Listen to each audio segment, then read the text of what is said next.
Sir जी sir ये phi not है क्या हमारे पास? रिप्रेजेंट क्या चीज कर रहे थे इसमें? फेज एंगल कहता है इसको, फेज एंगल कहते हैं ना इसको। ओ ओ ठीक। इसका देखो मैं तो बात तुम्हारी रिपीट करता हूँ, समझ आया तुम्हें क्या क्या हम क्यों आया ये फाइनल। नहीं सर, ये तो मुझे समझ आ गया कि फाई नॉट रिप्रेजेंट कर रहा अच्छा, है हमारा वो जो इनिशियल पॉइंट पे नाम याद डिस्टेंस नहीं आ रहा था। है। हाँ हाँ, हाँ नाम मुझे बिल्कुल। याद नहीं। बस बस सही है, समझ गए, चलो ठीक है, ओके।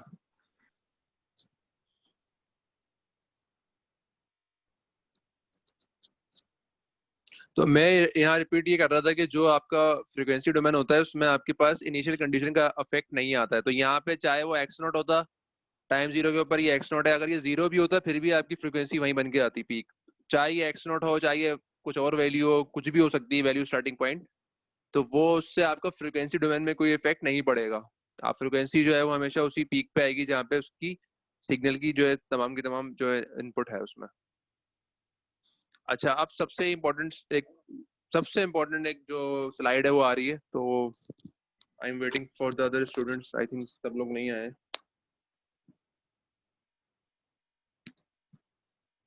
दो तीन बच्चे अभी, तीन लोग हमेशा गायब हो जाते हैं, पता नहीं क्या चक्कर है।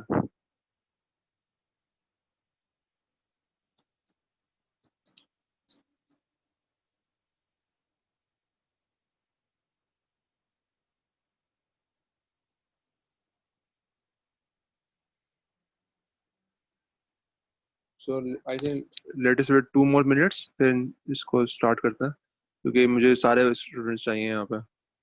कौन कौन नहीं है यहाँ पे सो। और जो ये लेट आता है ना इसको, इसकी मतलब इसमें प्रॉब्लम होगी अटेंडेंस में, ठीक है, क्योंकि मैं अटेंडेंस एक टाइम पे लेता हूँ और वो लोग नहीं होते उस वक्त। जैसे लास्ट टाइम अभी स्टूडेंट सारे आ गए थे लेकिन काफी लेट हो गए थे, तो इनकी अटेंडेंस नहीं लगेगी। तो 10 मिनट में आ जाए हम क्लास में।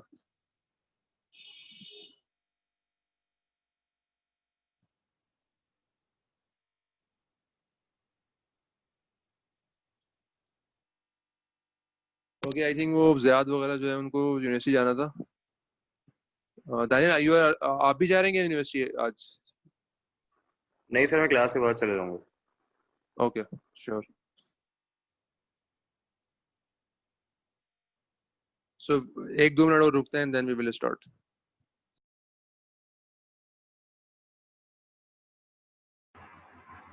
सर यूनिवर्सिटी ओपन है?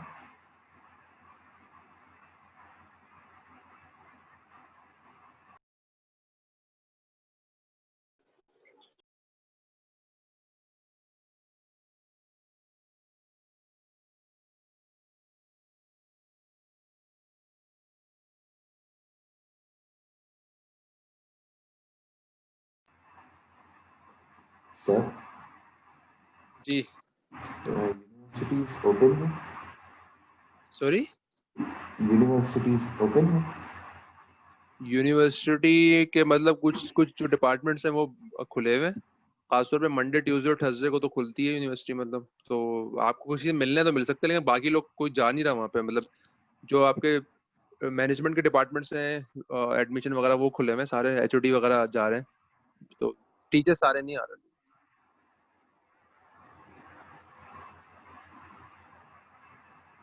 और अच्छा, जी जी जी जी बोलें। समर का फीस है वो हम कैसे सबमिट करेंगे?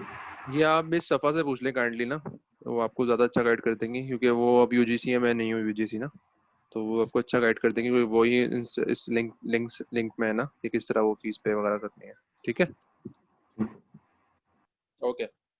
Okay, so guys let's move forward. और ये एक बहुत ही इंपॉर्टेंट फिगर है, देखें आप, अगर इसको देखें आप, तो ये जो सिग्नल है रेड वाला, ये एक प्रॉपर सिग्नल है जो किसी भी सिस्टम का हो सकता है। अ, किसी गाड़ी का सिग्नल हो सकता है, ये किसी जो है आपके पास वाइब्रेटिंग बीम का हो सकता है, आपको रोबोटिक आर्म का अगर वाइब्रेट हो रहा है तो उसका हो सकता है, तो ये किसी का भी सिग्नल हो सकता है। अब आप भी देखेंगे इसमें it's a combination of 3 signals. ये जो आपके पास रेड वाला सिग्नल दिखाया हुआ है टाइम डोमेन के अंदर, it's a combination of 3 signals. पहला हमारा काम ये होता है, हम इसको सिग्नल्स में तोड़ते हैं, इसके कंपोनेंट्स निकालते हैं कि कितनी फ्रीक्वेंसीज मिलके इस सिग्नल को बना रही हैं। तो यहाँ पे 3 है, आप देख सकते हैं, blue one, the first frequency, क्योंकि ये सबसे लो फ्रीक्वेंसी है, ये सिर्फ एक ही साइकिल इसका दिखाया हुआ है यहाँ पे इस टाइम के अंदर, इसका एक ही साइकिल दिखाया हुआ है, तो ये कम हर्ट्ज की फ्रीक्वेंसी होगी। Then there is another frequency जिसका एम्पलीट्यूड कम है, लेकिन ये फ्रीक्वेंसी जो है इसकी जो फ्रीक्वेंसी है वो ज्यादा होगी। आप देख सकते हैं कि जो सिग्नल्स दिखाए हुए हैं वो मल्टीपल सिग्नल्स दिखाए हुए हैं इस एक खास टाइम पीरियड के अंदर। And then for the last one we have another signal जिसका एम्पलीट्यूड मजीद कम हो गया है और फ्रीक्वेंसी बढ़ गई है। तो ये 3 सिग्नल को मिला के ये रेड वाला सिग्नल बन रहा है आपका। It's a combination of these 3 signals. पहला स्टेप क्या है, जो आपके पास सिग्नल आया है कॉम्प्लेक्स सा, उसको आपने हार्मोनिक्स में या उसके कंपोनेंट्स में तोड़ना है कि कितने जो है वो सिग्नल्स मिला के वो कंप्लीट सिग्नल बन रहा है, और फिर आप इसको फ्रीक्वेंसी में कन्वर्ट करते हैं। फिर आपने इसको फ्रीक्वेंसी में कन्वर्ट कर दिया तो आपने इसकी पीक दिखा दी कि ये जो सिग्नल है इसकी पीक और किस फ्रीक्वेंसी पे वो शो कर दिया आपने। और फिर ये जो ग्रीन वाला सिग्नल है इसकी पीक और वो किस फ्रीक्वेंसी पे, जहां भी जो भी इसका हर्ट्ज होगा, जो भी इसकी फ्रीक्वेंसी होगी उस फ्रीक्वेंसी के ऊपर आप इसकी पीक शो कर देंगे, इसकी लाइन शो कर देंगे। And for the last one obviously again the similar, आपने उसका एम्पलीट्यूड शो करा और जो भी फ्रीक्वेंसी है, तो you are moving in this direction, आपकी फ्रीक्वेंसी इस डायरेक्शन में बढ़ रही है। तो this blue one is the first natural frequency, fundamental frequency आपकी। This green one is the second frequency, second harmonic scale of frequency कह लें आप। And the last purple one जो है ये आपकी थर्ड फ्रीक्वेंसी है। तो जिस तरह आप यहाँ इस डायरेक्शन में मूव कर रहे हैं आपकी फ्रीक्वेंसी जो है वो बढ़ रही है। तो पहली फ्रीक्वेंसी, सेकंड, थर्ड, तो 3 सिग्नल को पहले आपने टाइम डोमेन में तोड़ा, उसका जो कंपोनेंट्स है, and then you convert the time domain signal into frequency domain. तो फ्रीक्वेंसी में सिर्फ पीक आती है जहां पे आपका ओमेगा आ रहा होता है।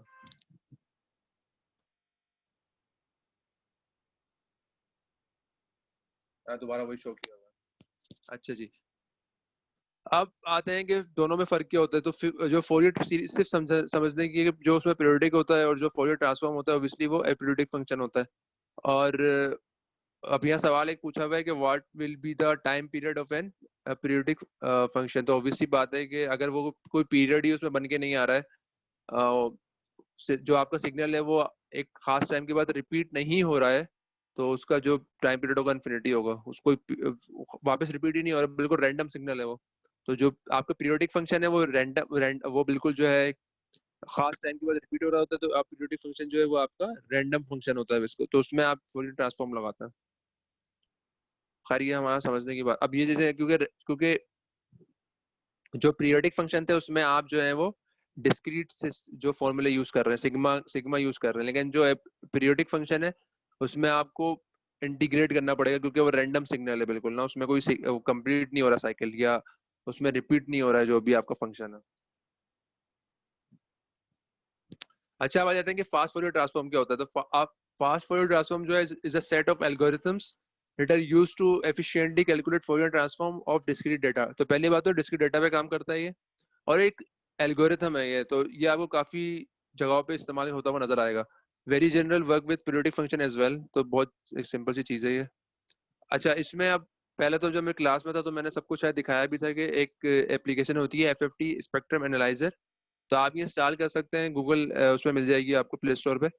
और फिर आप इंस्टॉल करेंगे तो आप कोई भी आवाज उसमें रिकॉर्ड करें और उसमें आपको फ्रीक्वेंसी शो कर देगा कि किस फ्रीक्वेंसी के अंदर उस आवाज की एनर्जी शामिल है। If it's a combination of multiple frequencies, तो वो मुख्तलिफ फ्रीक्वेंसीज के ऊपर आपको जो है वो पीक दिखाएगा। तो इसमें मेरे ख्याल से कुछ एग्जांपल्स हैं यहाँ पे। अच्छा, ये पहली एग्जांपल है, ये उसी सॉफ्टवेयर का जो है स्क्रीनशॉट है। तो इसमें आप देख सकते हैं कि ये एक टिपिकल 200 हर्ट्ज की साइन वेव है। तो आप ये देखें कि यहाँ पे पीक कहाँ आ रही है, 200 हर्ट्ज पे ही आ रही है। तो इसका मतलब ये इस सिस्टम को देख के ये मैं बता सकता हूँ ये दिस इज FFT कि जो ये सिस्टम है, कोई भी जो आपके पास सिग्नल जनरेट हो रहा है वो 20 हर्ट्ज पे इसकी फ्रीक्वेंसी मैक्सिमम एनर्जी है। अच्छा, अब आप ये कहेंगे कि बाकी जगहों पे भी कहीं ना कहीं पीक आ रही है, तो ये बेसिकली नॉइज है। ठीक है, जो नॉइज की वजह से जो आपके पास रैंडम नॉइज आ रही होती है उसकी है, लेकिन वो देख रहे हैं आपके उसकी energy as compare to this 200 की जो आपके पास पीक आ रही है वो बहुत कम है। तो ये आपके पास एक्चुअल जो इनपुट है वो ये 200 का आ रहा है, बाकी जो है वो नॉइज की वजह से आ रही है आपके पास। अच्छा, what about the 200 hertz square wave? अब आपको पता है कि स्क्वायर वेव जो हमने यहाँ देखी हुई थी, if I can show, this is your square wave. तो स्क्वायर वेव में आप देख सकते हैं कि मल्टीपल साइन और कोसाइन होते हैं, ठीक है। ये पहला साइन हो गया, second sine, third, fourth, fifth, ठीक है। मुख्तलिफ साइंस है इसमें, बहुत सारी साइन के कंपोनेंट्स मिला के आपको स्क्वायर वेव बनती हुई नजर आएगी। तो अगर मैं वापस जाऊं,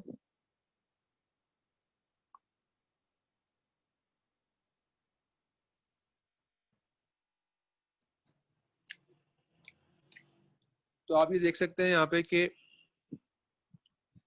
जो 200 हर्ट्ज की स्क्वायर वेव होगी, इसमें मुख्तलिफ पीक्स आनी चाहिए, इसमें एक पीक नहीं आएगी, क्योंकि मुख्तलिफ साइन से मिलकर जो है वो स्क्वायर वेव बना रही है। तो इसीलिए यहाँ पे 200 हर्ट्ज भी आ रहा है, 600 हर्ट्ज भी आ रहा है, एंड देन वी हैव 1000, 1400, 1800। तो ये जितने भी आपके पास पीक्स आ रही हैं, ये वो पीक्स मिलके आपको 200 हर्ट्ज की स्क्वायर वेव बना के देगा। अच्छा, अब FFT का क्या फायदा है? FFT can help separate main signal from the noise. जैसे यहाँ पे हुआ है कि आपने जो आपके पास मेन सिग्नल था वो 200 का सिग्नल था, और जो बाकी चीजें थी वो नॉइज थी, जो आपके जो माइक्रोफोन है या जो भी आपका स्पीकर, जो भी आपका जो जिससे आप वॉइस रिकॉर्ड कर रहे हैं, वो उसको भी ले रहा है, नॉइज को भी ले रहा है वो। तो वो ये सारी जो चीजें हैं, जो सारी जो आपके पास एनर्जीज है, ये नॉइज की है, लेकिन जो आपका मेन सिग्नल है वो 200 हर्ट्ज का है। Let us build a simple waveform and and use an FFT for vibration। तो ये आराम से आप जो है ना उसमें से निकाल सकते हैं कंपोनेंट सारे के सारे ना। तो अगर मैं यहाँ पे शो करना चाहूँ, this is a short simple wave form, ठीक है। एक टाइम डोमेन में एक आपके पास सिग्नल है, और इसका अगर आप FFT बनाते हैं तो आपके पास सिंपल 3 पीक्स आ जाएंगी एंड सो ऑन, खत्म। क्योंकि यहाँ पे 3 सिग्नल्स मिलके जो है वो ये टाइम डोमेन सिग्नल बना रहे हैं। तो ये जो 3 सिग्नल्स हैं उसकी मुख्तलिफ फ्रिक्वेंसीज पे आपको पीक नजर आ रही है। एक आई थिंक एक 100 के ऊपर है, एक 60 के अराउंड है, और एक आपके पास 20 के अराउंड है। तो 20 हर्ट्ज पे पहली फ्रिक्वेंसी है, 55 60 पे सेकंड फ्रिक्वेंसी है, और 100 पे 3 है। तो 3 फ्रिक्वेंसीज मिला के आपका ये सिग्नल जनरेट करेंगी। सिमिलरली अब सेकंड वाले में क्या किया हमने हमने इसको एक्सटेंड कर दिया है। ये छोटा पार्ट था, ये भी इसी में से निकला है। अगर मैं इसको छोटा सा पार्ट ले लूं, तो ये जो छोटा सा पार्ट है ये वाला ऊपर वाला पार्ट है। अब मैंने इसको एक्सटेंडेड ले लिया कि मुख्तलिफ एक लंबे ड्यूरेशन के लिए जो है वो मैंने वेव फॉर्म ले ली है। अब अगर मैं FFT जनरेट करता हूँ, तो आप देखते हैं कि पीक जो है बहुत ज्यादा प्रोनाउंस है, बहुत ज्यादा साफ तरीके से नजर आ रही है आपको एक पीक ना। तो इसकी रीजन ये है कि इसमें आपने ज्यादा डेटा पॉइंट्स लिए हैं। यहाँ पे आपके पास डेटा पॉइंट्स कम थे, यहाँ पे आपके पास डेटा पॉइंट्स ज्यादा थे। जो जितने डेटा पॉइंट्स होंगे आपके पास, उतनी आपकी पीक जो है वो प्रोनाउंस होगी, ज्यादा अच्छी तरह नजर आएगी आपको। अच्छा, व्हाट अबाउट कि अब उसी सिग्नल के अंदर हमने नॉइज ऐड कर दिया। अब आप देख सकते हैं कि यहाँ पे नॉइज ऐड करने के बाद लग ऐसा रहा जैसे ये जो है वो पीरियोडिक फंक्शन नहीं है, लेकिन इसमें नॉइज अलग कंपोनेंट है। ये तो सिग्नल वैसे का वैसा ही है, इसके अलावा हमने नॉइज ऐड कर दी, क्योंकि हर सिग्नल के अंदर कोई ना कोई नॉइज आपके पास होगी। तो अब अगर मैं इसका FFT बनाता हूँ, तो ये यू कैन सी के जो 3 पीक है वो तो वैसे की वैसी हैं, क्योंकि सिग्नल तो एक ही है। ये जो पीक्स आपकी आ रही हैं वो उसी फ्रिक्वेंसी पे, उसी पॉइंट पे आ रही हैं। लेकिन बाकी जगह आप देख सकते हैं कि आपको नॉइस के फ्लक्चुएशंस भी नजर आ रही हैं यहाँ पे, क्योंकि हमने यहाँ पे नॉइस खुद ऐड की अपनी तरफ से। तो ये आप देख सकते हैं, ये नॉइस का कंपोनेंट है, यहाँ पे नॉइस के कंपोनेंट्स है, यहाँ पे नॉइस के कंपोनेंट्स है। लेकिन आप आराम से डिस्टिंग्विश कर सकते हैं कि कहाँ पे जो है वो मेन सिग्नल है, जहाँ पे पीक आपकी आ रही है, प्रोनाउंस पीक है, और कहाँ पे आपके पास नॉइज आ रही है। तो ऑब्वियसली नॉइज का आपको काम नहीं है, और वैसे तो आप फिल्टर लगा के नॉइज को जो है वो खत्म भी कर सकते हैं, लेकिन हमारा जो मेन पर्पज है वो FFT की जो फ्रिक्वेंसी उस वो कहाँ से आ रही है, उसकी सिग्नल क्या है, वहां से आ रहा है। अच्छा, अब ये बड़ा एक इंटरेस्टिंग जो इसका एक रिसर्च है, जिसमें इन्होंने 4 सिलेंडर 4 स्ट्रोक इंजन की फ्रिक्वेंसी जो वाइब्रेशन है वो इटलिंग में जो है वो निकाली हुई है, उसको हमने प्लॉट किया हुआ टाइम डोमेन में। Idling and constant RPM vibration data for a 50 millisecond time period. अब आप देख सकते हैं कि इसको मैं इसका भी FFT बना सकता हूँ मैं। See the 2 peaks.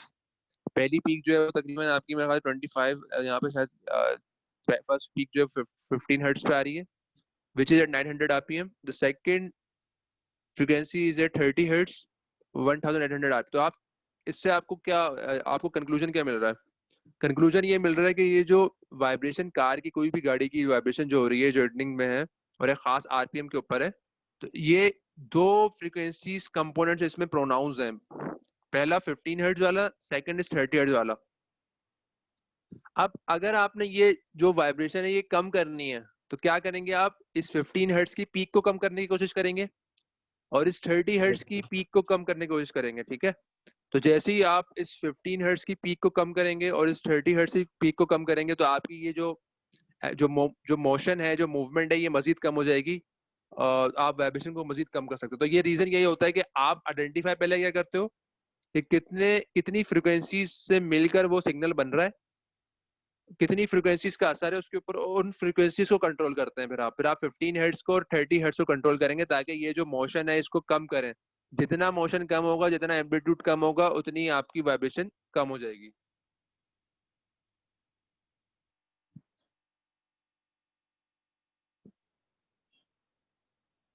अच्छा, अब बाज़ औक़ात जो है वो एफएफटी जो है उसमें प्रॉब्लम्स भी आती हैं। आप जो है उसमें से डेटा जो है वो एक्सट्रैक्ट नहीं कर पाते।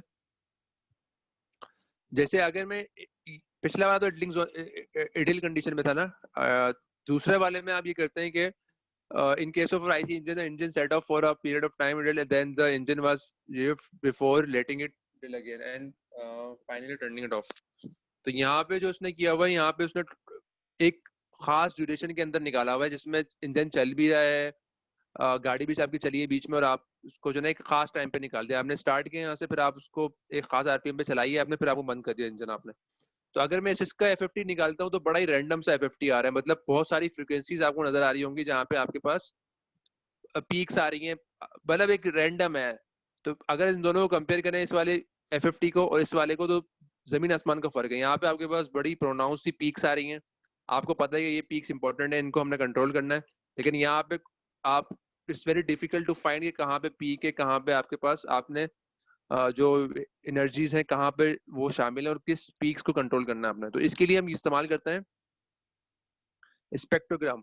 अच्छा, अब स्पेक्ट्रोग्राम क्या करता है कि स्पेक्ट्रोग्राम जो है वो जो है कलर की बेसिस पे डिफाइन करता है। जैसे आपने एफईए में देखा होगा कि उसमें आप देख सकते हैं कि उसमें आप कलर की बेसिस पे डिफाइन करते हैं कि क्या स्ट्रेस लेवल आ रहा है। तो बेसिकली यहाँ पे भी यही होता है कि आप जो स्पेक्ट्रोग्राम बनाते हैं तो वो कलर की बेसिस पे आप उसको रिप्रेजेंट करता है।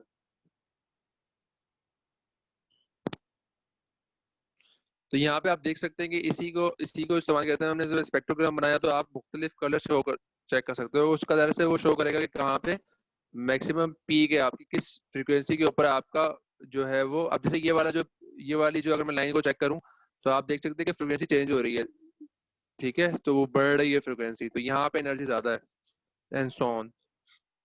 अच्छा, यहाँ पे मैं इसकी जो एक और एग्जांपल है स्पेक्ट्रोग्राम की, ये आपके पास एक वेबसाइट है, यहाँ पे आप ट्राई कर सकते हैं मुख्तलिफ जो है आवाज मुख्तलिफ देके आप you can you can draw the spectrogram, वो बना के दिखा देगा आपको कि स्पेक्ट्रोग्राम किस तरह बन के आ रहा है।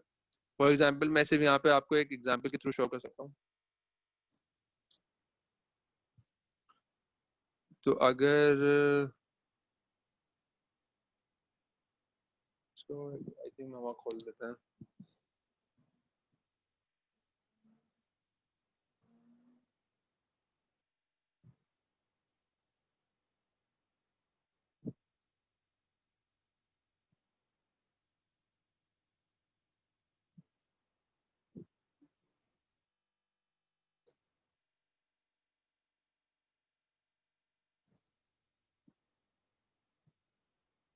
अच्छा, अब यहाँ पे मुख्तलिफ जो है वो आपको सिग्नल्स दिए हुए हैं।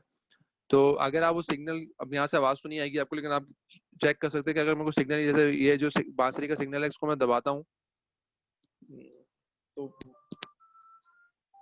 तो बेसिकली वो आपको जो ना अपनी जो स्पेक्ट्रोग्राम पूरा बना के दिखा रहा है कि कहाँ कहाँ आपके रेड पार्ट्स है, तो वो जो रेड पार्ट है वो उसकी जो पीक है वो ज़्यादा है, ब्लू पार्ट है उसकी पीक कम है आपकी, एंड सो ऑन। तो ये इसके लिए। अच्छा, अब मैं अगर कुछ और सिग्नल यहाँ पे चेंज करता हूँ तो वो, अब आप देख सकते हैं कि मुख्तलिफ बिल्कुल डिफरेंट आपके पास जो मैपिंग आ रही है। तो फॉर दिस म्यूजिकल इंस्ट्रूमेंट आप देख सकते हैं कि जो रेड वाला पार्ट है वो कहाँ है, किस फ्रिक्वेंसी पे वो आ रहा है। तो ये एक तरीका होता है कि आप जो है मैपिंग बना देते हैं विद यूज ऑफ कलर्स, और कलर शो करते हैं कि किस कहाँ ज़्यादा पीक है, कहाँ किस फ्रिक्वेंसी के अंदर जो है आपकी एनर्जी ज़्यादा शामिल है। तो ये भी एक तरीका है। तो you can try the website, जो उसकी जो लिंक है वो ऊपर गिवन है, तो आप उसको ट्राई कर सकते हैं। It's very interesting actually. अच्छा, तो अब एक ओवरऑल एक जो है उसका रिजल्ट ले लेते हैं कि क्या हमने करा क्या है यहाँ पे। तो we have a complex data जिसमें आपके पास मुख्तलिफ टाइम डोमेन एक का सिग्नल क्वेश्चन आ रहा है है और भैया, जी सही जो भी आपने पिछली वाली डायग्राम दिखाई थी जिसके अंदर हमारे जी पास जी कंटिन्यूस बहुत सारी पीक्स बन रही थी शुरू में, जिसमें वेरी कर रहे थे इंजन की वो, एक सेकंड मैं उसमें निकाल लेता हूँ, मुझे डिटेल निकालने दो। ये ये वाली ये से ये वाली जी, इससे नीचे वाली जो थी 25। ये वाली हाँ सर, इसमें जो सेकंड वाली पिक्चर है जिसमें जो सेकंड वाली जो फिगर लगी हुई है और इसमें जो वेरी कर रहा है इंजन बेसिकली ना, जी तो इस वजह से हमारे पास पीक्स बहुत ज्यादा बनी हुई है, हम लोग की वो चेंज हो रही है।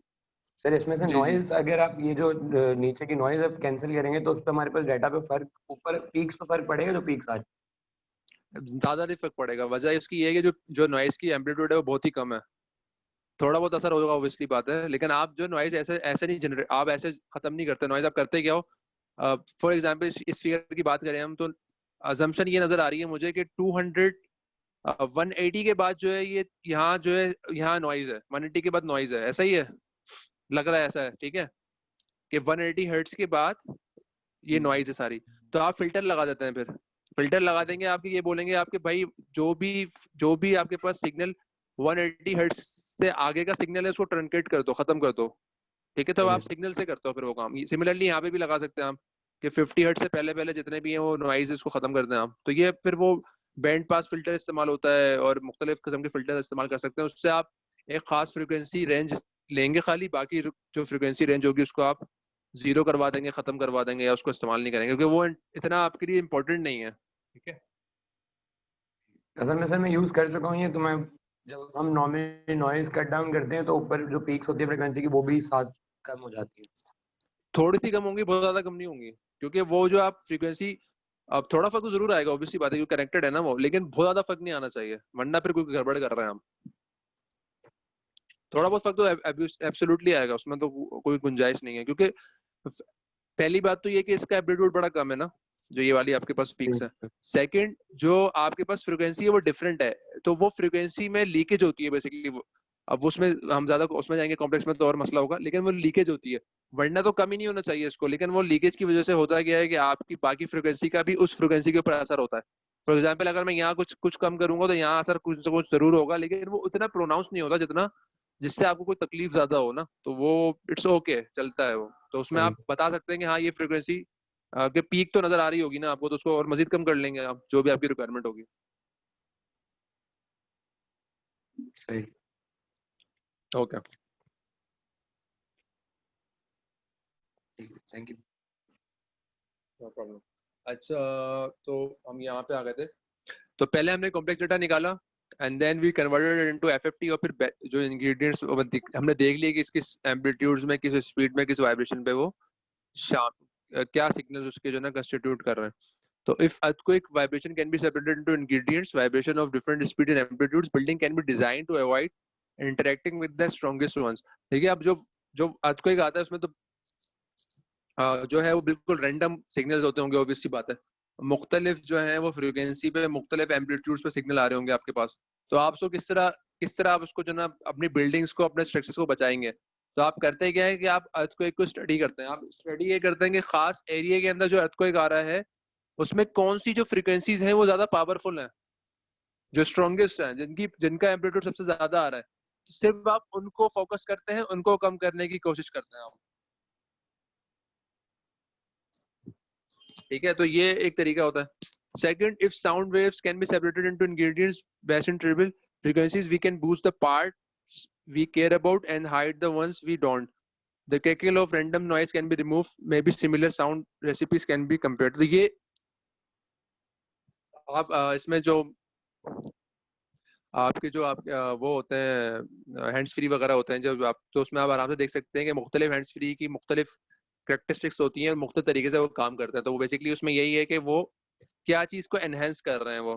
कुछ जो आपके हैंड्स फ्री होंगे वो बेस्ट को बड़ा अच्छा करते हैं, ठीक है ना, एंड सो ऑन। तो वो जो है साउंड वेव्स ही है, वो वाइब्रेशन से जनरेट हो रही है। तो वो जो चीज है वो आपकी, आप अपने हैंड्स फ्री की मुख्तलिफ क्वालिटीज को इस्तेमाल करते हुए भी उसको आगे पीछे कर सकते हैं। तो ये भी एक तरीका होता है। If computer data can be represented with oscillating patterns, perhaps the least important ones can be ignored. This logic compression can drastically shrink file size. अब ये बड़ा मजेदार बात है कि जो फाइल साइज जो आप श्रिंक करते हैं, अक्सर वो जो MP3 होता है उसको आप 4 MB की फाइल को आप 1 MB कर रहे होते हैं, तो किस तरह काम कर रहा होता है वो JPEG जो है वो किस तरह काम कर रहा होता है। तो बेसिकली वो यही करता है, वो उसमें FFT निकालता है। वो ये निकालता है कि कौन से जो पार्ट्स हैं वो इतने इंपॉर्टेंट नहीं है, या वो कौन सी ऐसी जो सिग्नल्स हैं वो उसकी जो फ्रिक्वेंसीज हैं वो उस पर अगर मैं उसको हटा भी दूंगा तो इतना असर सिग्नल पे नहीं पड़ेगा, तो वो उसको रिमूव कर देता है। जैसे हमने लास्ट टाइम जो हमने नॉइस का बताया था कि अगर मैं नॉइस रिमूव कर भी दूं तो इतना बहुत बड़ा फर्क नहीं आएगा। तो बेसिकली यहाँ पर भी एग्जैक्टली वही होता है कि आपके पास जो JPEG या MP3 फाइल या कोई और फाइल होती है तो वो भी FFT में कन्वर्ट करता है उस फाइल को। उसमें से वो ये निकालते हैं कि कौन सी जो फ्रिक्वेंसीज हैं वो बहुत ही इंपॉर्टेंट है और कौन सी फ्रिक्वेंसी जो इतनी इंपॉर्टेंट नहीं है। तो जो फ्रिक्वेंसी ज्यादा इंपॉर्टेंट नहीं होती है उसका पार्ट उसमें से हटा दिया जाता है, ताकि आपका जो इंपॉर्टेंट फ्रिक्वेंसीज का पार्ट है वो रहे और आपका साइज जो है वो फाइल का वो कम हो जाए। तो ये जो एग्जैक्टली जो काम है बेसिकली FFT के थ्रू ही हो रहा है।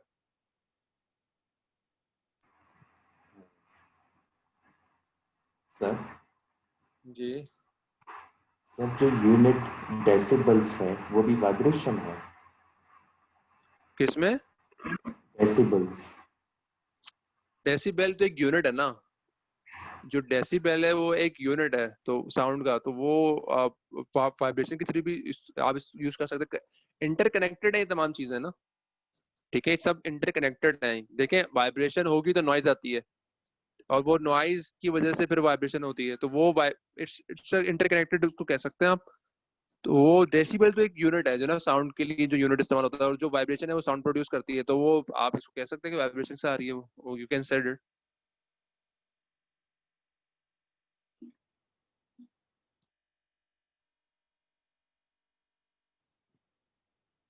अच्छा जी, तो आई थिंक कितना टाइम रह गया हमारा?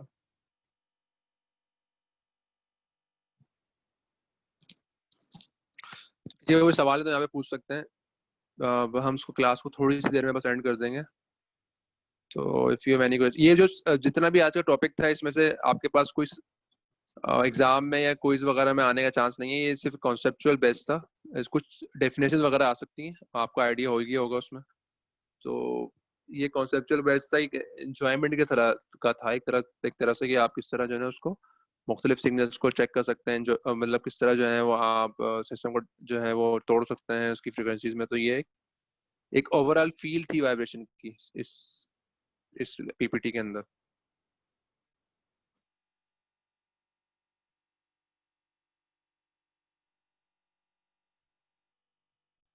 अच्छा, अब हल्का सा मैं बस ये बताना चाह रहा हूँ कि अगले वीक क्या करेंगे हम, ताकि just for the sake of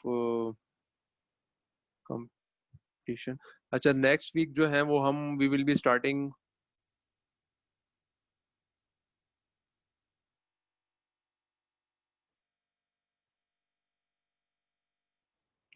next week जो है वो हम चैप्टर 2 स्टार्ट कर रहे होंगे, जिसमें we will be doing the free vibration of a single degree of freedom system.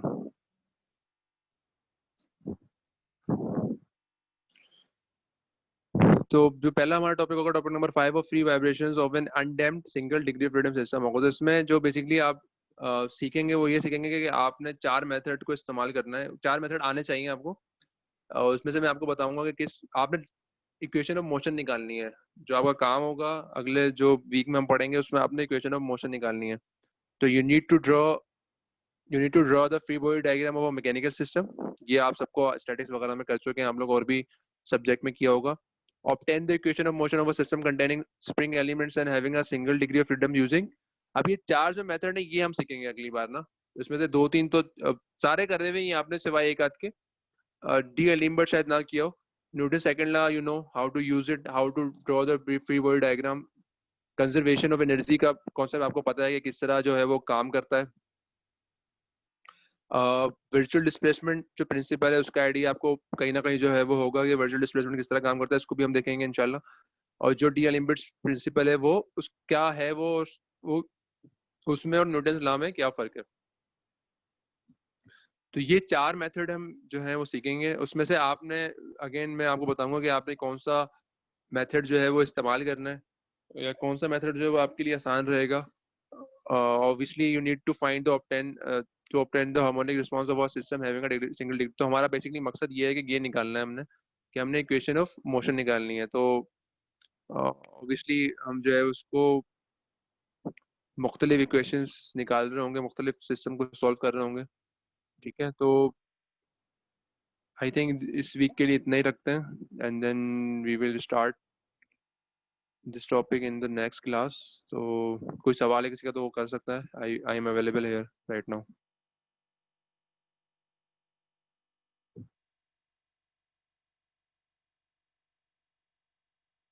जिन जिन लोगों ने अपने जो एनरोलमेंट नहीं कराई है काइंडली करा लें, क्योंकि फिर उसमें असाइनमेंट और आपने वही जमा कराने होंगे, क्विज वगैरह भी आप ऑब्वियसली आपको ऑनलाइन ही होंगे। तो जो भी ऐसे लोग हैं जिन्होंने अपना नहीं कराई है अभी तक एनरोलमेंट, तो वो काइंडली करा ले 1-2 दिन के अंदर ना। तो ये आप काइंडली काम कर लें, क्योंकि मुझे लग रहा है अभी मेरे ख्याल से ज़ियाद और दानियल ही बचे हैं शायद। तो बाकी असाइनमेंट आप लोगों ने देख लिया होगा तो वो टाइम पे जमा कराइएगा। एंड क्विज के लिए हमेशा रेडी रहें, क्विज कभी भी हो सकता है। तो क्विज के लिए मुझे ये नहीं बोलिएगा कि आपने बताया नहीं था, तो क्विज कभी भी हो सकता है। आप you need to work on that. तो सर जो हमारे मिड है वो ऑनलाइन उसी तरह एलएमएस पर हो गए या उसकी जगह असाइनमेंट्स वगैरह आएंगे? मिड तो क्लासेस में नहीं होता, मेरा नहीं ख्याल मिड होगा, वो क्विज और असाइनमेंट के थ्रू ही होगा। अच्छा एक और बात तो ठीक ख्याल है रखेंगे, सर। ये मुझसे बाद में ना बोलिएगा कि सर आपने जो असाइनमेंट के परसेंटेज है वो पता नहीं 40 हो गया, 30 हो गया, 20 हो गया, सब जमा कराना है आपने। ठीक है, ना नहीं कोई कोई इसके लिए स्पेसिफिक डे नहीं होगा, कोई कभी भी कुछ हो सकता है। तो आपने जो है वो असाइनमेंट और कोई सब जमा कराने हैं, वो 30-20 जो भी परसेंटेज होगी, या 10-10 भी हो सकती है अगर मिड होता है, अभी मिड का पता नहीं है। तो रेडी रहें उसके लिए। तो ये नहीं बोलेगा मुझसे कि मैं सर 30% ये हो गया, हमारे नंबर कम हो गए। आपने सब चीजें जमा करानी है ना, अपना असाइनमेंट भी जमा कराना है, अपने क्विज भी सारे देना है। तो बी केयरफुल अबाउट इट। तो इसमें ये नहीं बोलेगा कि आगे पीछे नंबर हो गए या उसका परसेंटेज बढ़ गई है। अभी मुझे भी नहीं पता कि क्या है, बट लग रहा है कि मिड नहीं हो पाएंगे, क्योंकि आई डोंट नो कि यूनिवर्सिटी खुलेगी या नहीं खुलेगी, और हो सकता है कि 2030 पे चल रहा हो वो। ठीक है, तो और फिर आपको ये भी पता है कि कोर्स जो है रिलेटिव ग्रेडिंग नहीं होगी इसमें, तो काइंडली वो गलती ना करें उसकी ना। अटेंडेंस वगैरह और जो असाइनमेंट्स वगैरह क्विज वगैरह उसको आप काइंडली देखना सही तरह।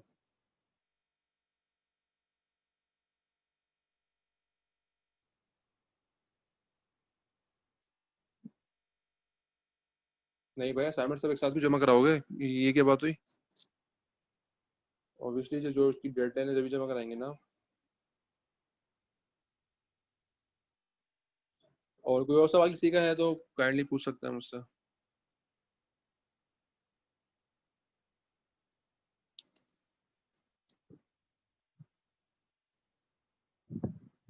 सर असाइनमेंट दिया आपने कोई अभी तक?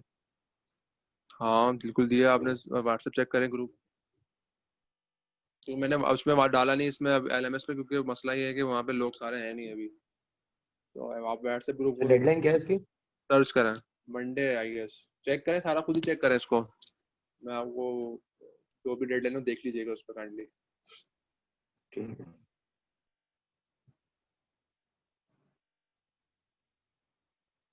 No more questions? नहीं सर। चलो ठीक है, ओके। तो you guys can leave. So I will see you guys in the next class. Tuesday को मुलाकात होती है इंशाल्लाह। हाफिज।